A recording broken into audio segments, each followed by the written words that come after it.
জাতীয় ফুটবল দলের coach heavier ক্যাব্রেরার সঙ্গে বাফুফের চুক্তি শেষ হওয়ায় শুরু হয়েছে নতুন কোচ খোঁজার আনুষ্ঠানিক প্রক্রিয়া।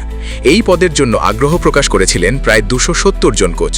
নানা ধাপের যাচাই বাছাই শেষে বাফুফের বিশেষ কমিটি সেই তালিকা কমিয়ে এনেছে 22 জনে। এই সংক্ষিপ্ত তালিকায় সবচেয়ে বেশি সংখ্যক কোচ জার্মানি থেকে, এমন তথ্যই জানা গেছে। পাশাপাশি ব্রাজিল, স্পেন সহ আরও কয়েকটি দেশের অভিজ্ঞ কোচও রয়েছেন তালিকায়। সবচেয়ে আলোচিত বিষয় হল এই 22 জনের মধ্যে রয়েছে আন্তর্জাতিক মনে পরিচিত দুই নাম, রোজারিও মিকেল এবং বার্ন স্টর্ক। ফলে বাংলাদেশ জাতীয় দলের কোচ হওয়ার দৌড় এখন সত্যিকার অর্থেই বিশ্বমানের। এখন প্রশ্ন একটাই, লাল সবুজের দায়িত্ব শেষ পর্যন্ত কার কাঁধে উঠবে?